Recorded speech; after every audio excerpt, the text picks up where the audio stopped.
And welcome to the Daily Climate Show. Coming up, a canary in the coal mine? Bird watchers are excited over new faces in Norfolk.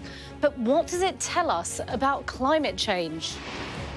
The G7 is failing to provide the money it promised to help vulnerable nations deal with the impacts of climate change. And the EU accuses Russia of weaponising Russian gas as 12 countries now face cuts to supply.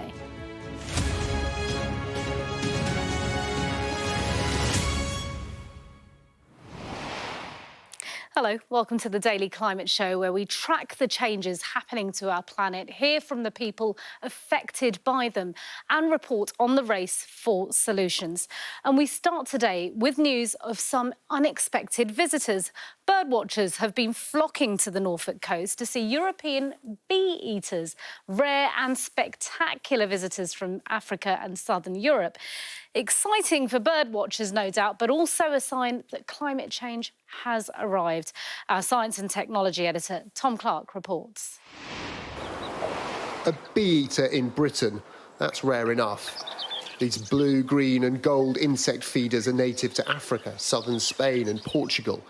But there's been holiday romance, then the digging of a nest burrow in which the adults are now spending hours in shifts, a sure sign they're attempting to breed. And for birders, that's about as exciting as it gets. North Norfolk's never seen so much high-end optics. When you compare them to a natural bird of the UK, you don't get to see so many bright colours, but they're just a myriad of rainbow of colours. They're superb little things to watch. To see something so colourful, and the fact that they might actually nest here is just a bird watcher's dream. The behaviour, the way they swoop in flight, the call, the rarity, the way they catch insects on the wing, they're just fantastic birds to watch. First 7, now 8 European bee-eaters have been hanging around this quarry for more than a week. Since word got out last week, more than 2,000 visitors have come to see them. The RSPB and local birders have set up a car park and cordon to minimise disturbance. Of course, a bird as rare and beautiful as a bee-eater attempting to breed in the UK is going to draw a bit of a crowd. But its presence here is significant for another reason, and that's because of what it says about our rapidly warming climate. Bee-eaters made an attempt to breed in the UK in 1950, but since 2000 there have been 6 nesting attempts. The last in 2017 failed due to bad weather. It really is hit or miss because, you know, they are arriving in a country that they previously haven't bred in, and so, you know, it's quite stressful for them as a species. It's a clear link between climate and nature crises. They've got to, you know, obviously feed themselves, and we are, you know, in a very nature-depleted country. So, you know, if there is then a kind of large population in the UK, we have to take that on as world leaders and protect those species. While the climate may be shifting in their favour, experience tells the RSPB over-eager twitchers, or worse, egg collectors, might disturb the birds. So they're now watching the nest site 24 hours a day, letting nature take its course through our changing times. Tom Clark, Sky News, North Norfolk. Well, as drought worsens across the Horn of Africa, threatening the lives and livelihoods of millions of people, a senior Kenyan official says it's disappointing that developed nations aren't honouring their climate finance pledges.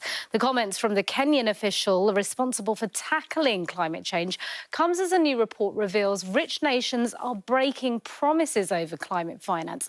In 2009, wealthy nations promised that by 2020 they would provide $100 billion every year in funding to help developing nations mitigate against and adapt to climate change.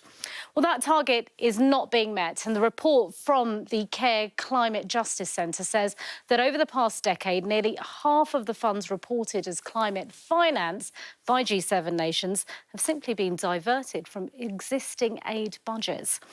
Well, as G7 leaders gather in Germany this weekend, developing nations are calling for them to live up to their promises.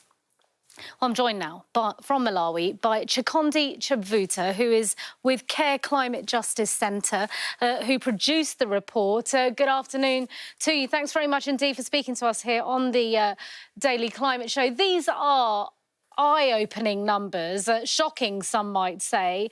What do you make of this expose of that you've found of how countries are behaving in terms of climate finance? Thank you very much. This report has really exposed that promises are made, but delivery is not fully implemented. We've had commitments that have been made from rich countries on ending poverty, that is to meet the Sustainable Development Goals. And now the commitments that were made to level up new and additional climate finance. This means it had to be new, separate from the development aid. We are working towards attaining development just like the rich countries, and now we are being hit by climatic impacts, actually leaving them. Just last season, we've had 2 months of rainfall, meaning that we have to have finance that is to help us find food for this winter season so that we have enough to carry us until the next growing season. Yeah, so it's a double whammy of sorts, isn't it, really? Because one of the exposés your report found as well is that, as you say, development funding that should be attributed to development, that's health, education, food and such like, is being diverted to replace climate finance. So it's a double whammy because you're suffering both on the development side but also on the lack of new climate financing. That's correct. I am looking at my cousins who are in the village who are unable to attend full education because of lack of teachers on the ground. That is supposed to be ODA. And now they also have to look at the just last cyclone Anna that has washed away their cropping, meaning they have to have actions on how they adapt to those conditions. So now they are failing to do that, but then they also have to look at the burden of seeing how do we cope up with the lack of teachers, lack of materials in the classroom. So it is really disappointing to see that countries make commitments, make promises, but never live out to them. And it has consequences on us or in the developing countries and living the climate impacts. So let's talk about what's really needed in terms of real money. I noticed as well your report points out there is a huge gap in the endorsements and the pledges, the kind of PR side of it all at these various conferences like COP, and then the actual money coming to the table. What's needed, how much, and who needs to step up? You know, in 2009, it was a promise to say by 2020, we'll have 100 billion. That even just scratches the surface of the impacts that we are living. And yet, what we have seen through this report and also through other reports is that money that was meant to be going towards development is now being reported as climate finance. So what we are seeing is sort of like a trick. There's a trickery that's going on where we have rich countries not wanting to live up to the commitments, because when it comes to climate finance, this is finance that's coming in for industrialized nations' effects on us, the global south, that never played a role. And we're saying for us, we need to also live up to development, fund our climatic actions. They are not living up to that. So everything and anything that's coming to the global south is being reported as climate finance. And we feel that's unfair. Yeah. Chikondi Chibvuta, we're going to leave it there. Thanks very much indeed. It's the US, the UK, Canada, France and Italy who are doing the worst, apparently.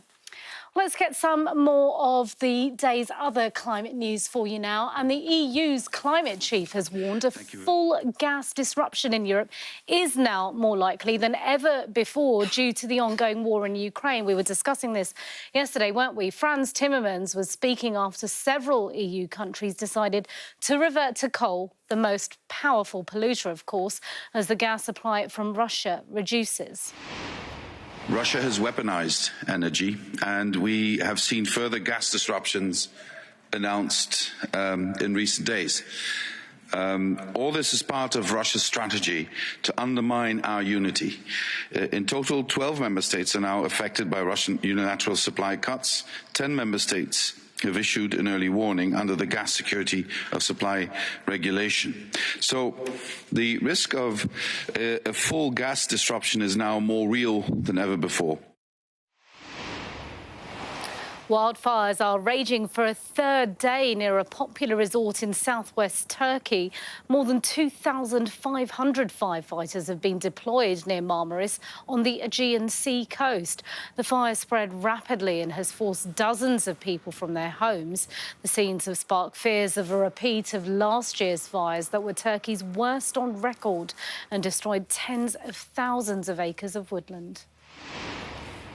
New Zealand is experiencing the largest bleaching of sea sponges ever recorded as unusually high ocean temperatures turns millions of them white.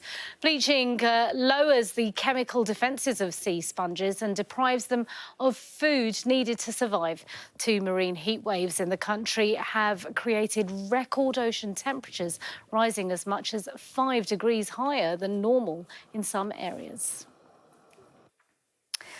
That's all from us. Thanks for watching. Back to you, Anna.